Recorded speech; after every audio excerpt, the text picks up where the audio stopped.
Hello everyone, I hope all of you are okay. Today I'm going to start my video series on Aspen HYSYS. I will use Aspen HYSYS version 10 for my lecture series, so you will have to install Aspen HYSYS version 10 if you want to follow my videos. So one of my friends made a video about how to install Aspen HYSYS version 10. I have given the link in the description box. Besides, I also provide 6 necessary files to download and install Aspen HYSYS version 10. These files are very long, total amount about 10 GB maybe. So you have to keep patient and make sure you download all of the files in a single folder. So you will have to follow the exact procedure like my friend in order to install Aspen HYSYS version 10 correctly. So do not do otherwise because it will create problem during the installation process. So after you install Aspen HYSYS in your computer, you will see almost this icon. Open it. You don't need to do anything with it, just cross it. It will take time according to the specification of your computer because it is a very heavy software. So don't panic and don't think otherwise. It will open. It will take some time, but it will open correctly. I hope if you have followed the exact procedure during the installation process.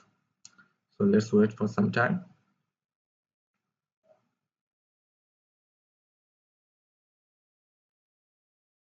It is working, you can see here.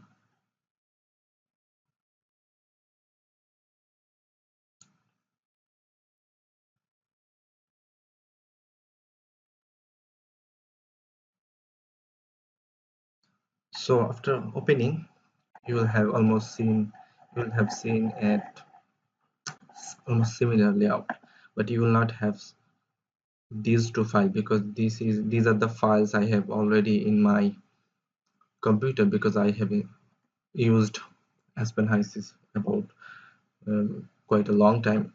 So you don't need to think about it. You will have almost a clear white background. So click on the new button.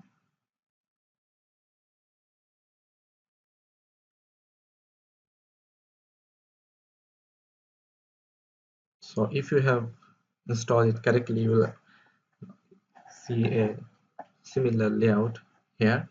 And if you have problem, then there will be some emergency warning. So you'll have to understand that you have done something wrong during the installation process. You'll have to do it again. So there are lots of options available. I will not talk about this. I will literally talk about the left side corner options today. So you can see there are component lists, fluid packages, petroleum assay, reactions, component maps, user properties. There are lots of options, and we have to understand each of them to run a process simulation correctly. But I will talk about only component list today. So if you want to add a component list, go to the component list, then you will see the two options, add and import. Do not do anything with the import, just click on add. So this will be your component list according to your choice, and these are the available components in a given component list in Aspen HYSYS. So you can search for any components according to your choice.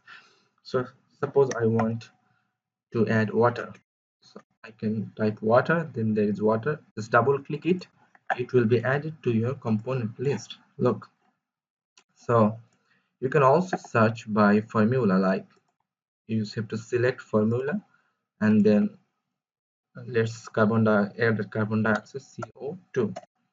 So look, there are lots of carbon dioxide available here, but do not select just seeing these because it sometimes misguide you, because you have to understand the full name.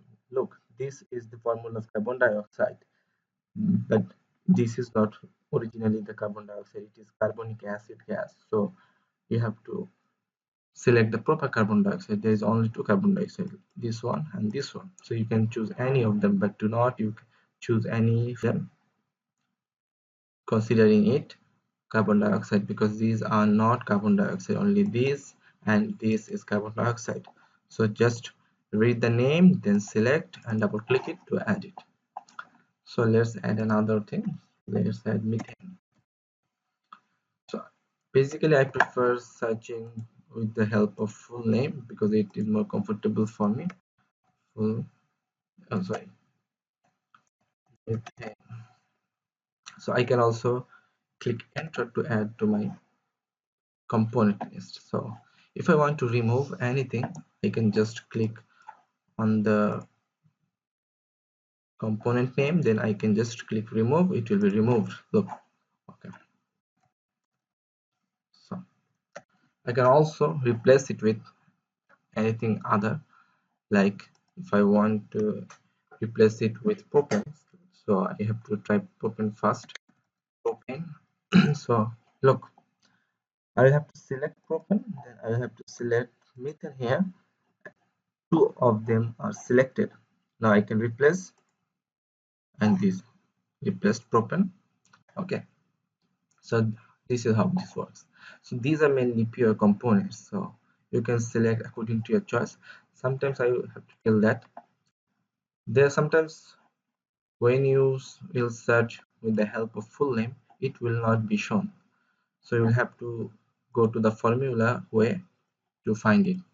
If you don't find that way also, you will have to make it. Look, these are mainly pure components available. So if you want something that is very much unavailable here, though it is very rare case, so you will have to make your own component, and this is how we do it. There is an option hypothetical. So if your desired component is a fluid like gas or liquid, then you will have to select hypothetical. And if your desired unknown product is solid, then you will have to select hypothetical solid. I will not talk about this because I will cover it in other video. So you can give your custom density, porosity, voidage, and many other properties you want to give. So that is how you make a own component according to your choice. So this is a component list. If you want to add another component list, you will have to go to the component list, then follow the same procedure, add. So look, there is another component list has been added on the component list option, so you can just add and like toluene benzene. So I've used the same procedure to add component here, so you can see. So after adding the component, you can see the different kinds of properties for that particular component. Like if I want to see different properties of benzene, you just have to double click on benzene, then a window will pop up. Look, the different kinds of things. In the ID option, you have a family hydrocarbon chamber formula, ID number. This is mainly this ID number is mainly the component list number here. So CAS number, group name. So in different kinds of exam, you will have to ask it to find out these properties, which are very much important. So if you don't know how to find them, you will face some difficulties during your exam. So these are the main things. You may be asked to find out normal boiling point, ideal liquid density, temperature, pressure, volume, and eccentricity, which is very much important. There are many other options. Edit properties, you can also edit or find out different other properties, but I will not talk about this today. I will cover this in later videos. So this is how you select a component list. So after adding different component lists, suppose you want to remove a component list from your total component list, you just need to right click and just delete the component list, then it will be deleted from you. So that's it for today about the how to add different kinds of component in a component list according to your need. Remember, you'll have to know what components you need to perform in different kinds of simulation. It will be given in your exam paper or question paper, sorry. So you will have to understand what are the components you need to run the simulation. In the next video, I will talk about fluid packages, which is very much important to calculate different thermodynamic properties to run the simulation perfectly. So that's it for today. I hope that you will watch my next videos also. So till then, be safe, keep up the good work according to your ability, and help others. See you in the next video. You can also contact with me through my email. I have given my email in the description box, so feel free to contact me if anything necessary. Assalamu alaikum wa rahmatullahi wa barakatuh.